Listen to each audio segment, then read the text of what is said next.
Welcome to Global Health and Wellness Practitioners YouTube channel, where we're giving exposure and connecting great practitioners while educating and promoting comprehensive health and wellness globally.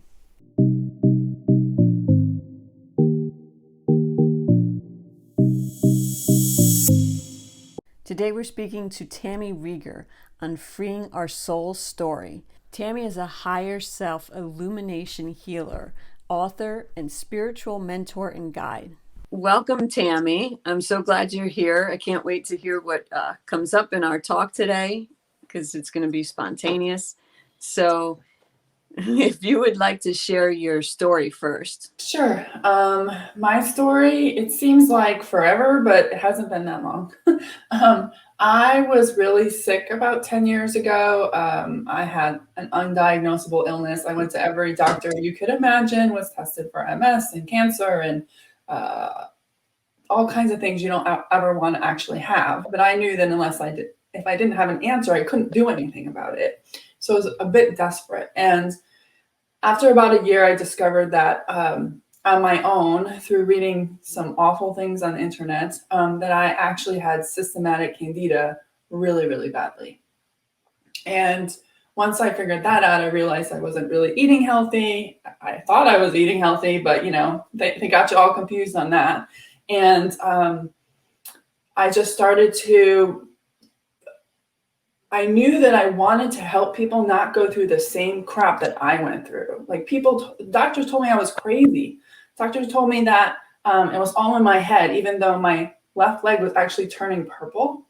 They told me that, yes, there's something wrong with you, but you have to wait. And I was just like, I am not waiting. Like, that's not who I am. So I just started to do research. I went to IIN, I studied as a health coach, and then for the food aspect.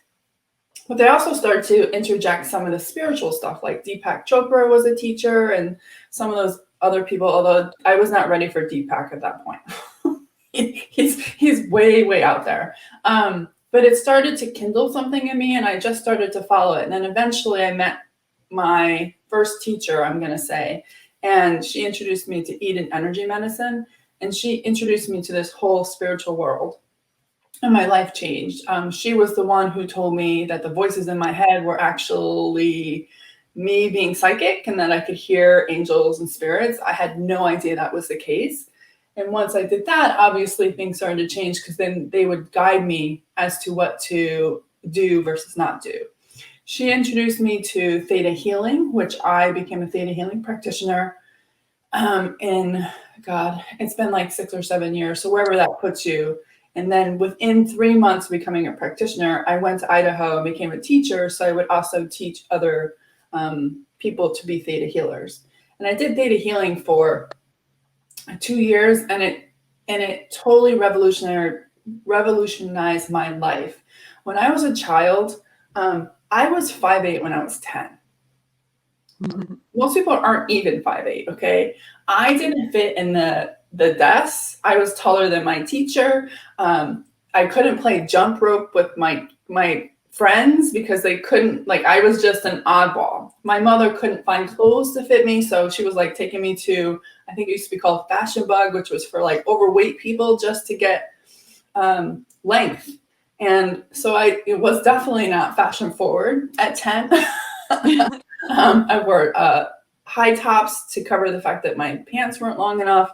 And in that, I learned that I needed to hide at all costs. I needed to not be seen. And that really deterred me from being able to follow any of my intuitive points, if you will, because they were afraid of being seen. And through theta healing, I was able to release all of that. And in that, in 2015, I actually wrote and published a book. Never in a million years thought that was something I was going to do, but yet I was gently guided into doing it. And I wrote that. But one thing I want to backtrack on the systematic candida, because this is important. So I learned through theta healing that even though sugar is obviously a big portion of that, and so is stress, the issue is that the candida is actually attracted to the energy of resentment. So I learned that I had a ton of resentments. Let's see, bosses, jobs, coworkers, friends, whoever, right? And once I released the resentment, my candida went away. I'm candida free, and I can have sugar and it doesn't bother me. And when it does, I know I'm holding resentment. So that's the magic of theta. That really, for me, was a blessing. So I wrote the book. It's called Unleash Your Inner Tiger, Strength, Beauty, and Power. And it's really about you honoring your own voice, being okay with being out there and being your eccentric, crazy self, and not caring what other people think, because society tries to keep you in their holes so that you won't do that. Because when you're not being held down, you explore, you invent, you create things that might be outside the norm. So I published that, and I've just been exploring it ever since. The theta healing has evolved into this higher self illumination.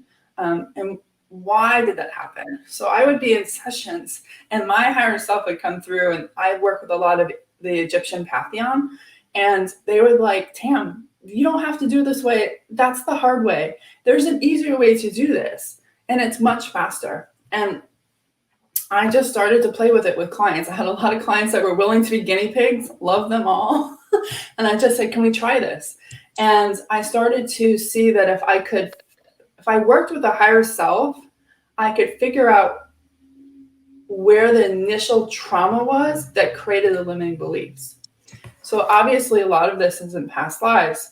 And with the higher self, he or she would show us exactly where this was, what was happening. And we would just ask your cells remember that. Even though your conscious self don't remember, your cells remember. It will be tears or shivers or whatever it is. And we would just dig through it. And then we release the trauma, we release the limiting beliefs, we release the emotional triggers, the agreements, and then it's just gone. You're repaired back to your original blueprint. And for me, obviously I do this on myself, and more I hear people saying, you're so clear. And it's because I've been working through all of this stuff that prevents us from being who Source made us to be. Right. You know, I'm clairaudient. That was a struggle in and of itself. I struggled with telling people that I was clairaudient, the fact that I could hear voices for years. And then when I started to tell people, and of course it's in my book, people are like, oh my God, I want that. And I'm like, what? I had self-judged for fear of what people would think, but most people thought that was like the best thing since sliced bread. So we hide from ourselves more than we hide from the world. We think that we're hiding from the world, but we really hide from ourselves. And I was definitely, and probably still am actually, I know from something I did last night, I'm still hiding from myself. So it gives you an idea. There's a lot of obviously in-betweens in there. Of all the things that I've been through that has led to here. And like I said, it seems like I've always been doing this, but it's only really been like 7 years, which seems nuts to me. And it makes total sense that they come at you like you're clear, because you've been clearing all the stuff that's been hiding you. So Yes. like that makes total sense that we're not clear when we don't go through that stuff on our own. It's like they always show me like a radio dial. It's like, you know, the old radios that had the radio dial. We're like in between a station, and there's all this white noise that then prevents us from being able to tune in. And once we're tuned in, it just happens. Many people will come and say, oh, I want to open my psychic gifts. I'm like, first stop. You can't open your psychic gifts. It doesn't work that way. The more you push, the harder it will be. People are like focused on opening their third eye, and then they forget about the lower chakras, which are very important with the third eye.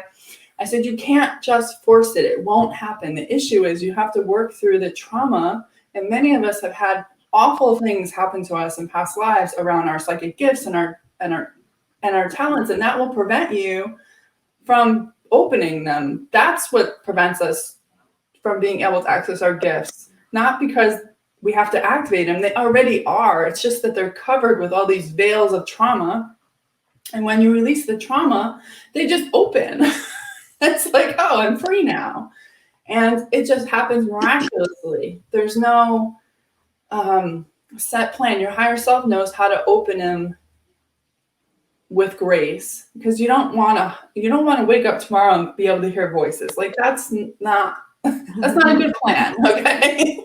Or be able to see spirits. You don't want that. People think that they do, but they really don't, because once you let the cat out of the bag, you can't put it back in. Because then there's a fear concept. So instead, you work on the trauma and the limiting beliefs and just open naturally, and then they're like small steps. Like you start to hear one voice, and then you'll start to hear another voice, and then you'll start to maybe see static or see colors, or some people get humming in their ears, or they'll get pressure changes, which can be clairaudience start of it. I said, just say thank you. That's all you have to do. Thank you. I'm glad. Thank you for that. Instead of being like, what is that? What is that? No, just hold. I think there's too much concentration on psychic gifts and opening them, because you don't honor the process. It is very much a process to get them to open. When I started theta healing, I don't know, like I said, like 7 years ago, in the first class, she would teach about how you had to watch the healing happen. So through clairvoyance. And when I would close my eyes, I would see nothing. Blackness. Like nothing. And I'm like, how am I supposed to do this? I was led here. How am I supposed to do this? Because I can't see.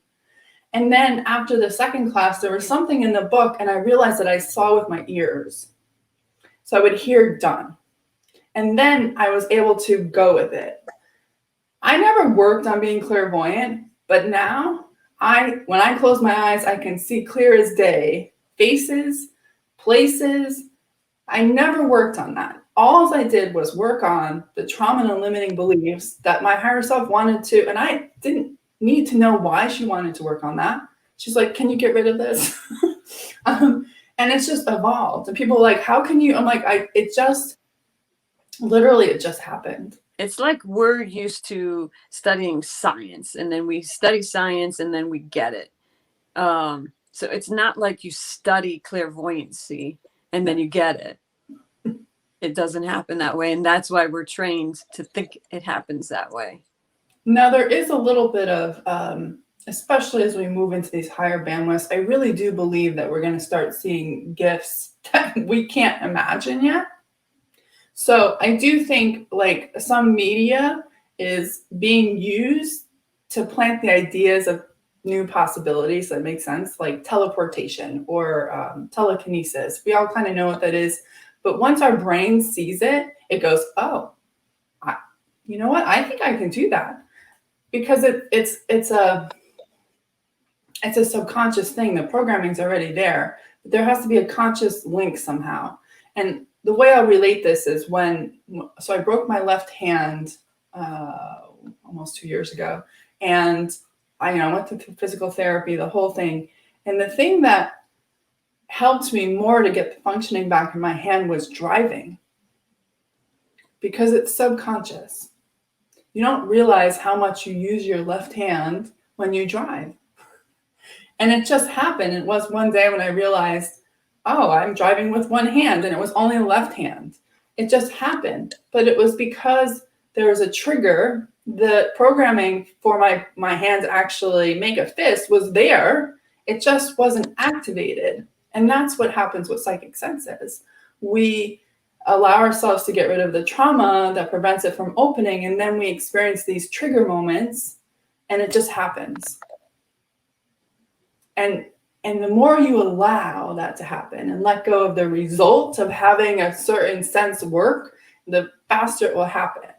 And the other thing is we all have one primary sense, and then like lesser versions of the other ones. And eventually they'll balance themselves out. And I think eventually you'll have them all equal. But usually we have one primary to start with.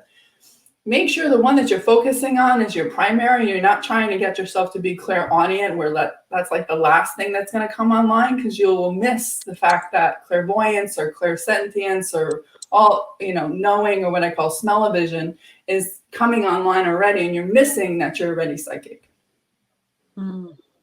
Yeah. Like you said, you saw with your ears. Right. And that was a big thing for me, because once I realized I can do the theta healing and use my ears, because I would hear done, or I would hear the energy coming in, that was how I saw. I didn't see clairvoyantly. I don't really know when that started to happen. I started to see, like, I would close my eyes and I would see like a bazillion things, like faces, faces, faces. And I'd just be like, listen, I'm supposed to see who the hell that is. You gotta slow it down. Like, I can't make any sense out of that. So it was like learning how to like ride a bike slower.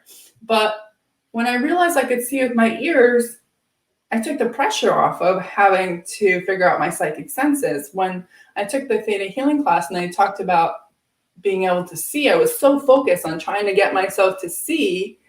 And thankfully, I took the second class within like 6 weeks. So there wasn't like a lot of time. And then once I realized I saw my ears, I just let it go.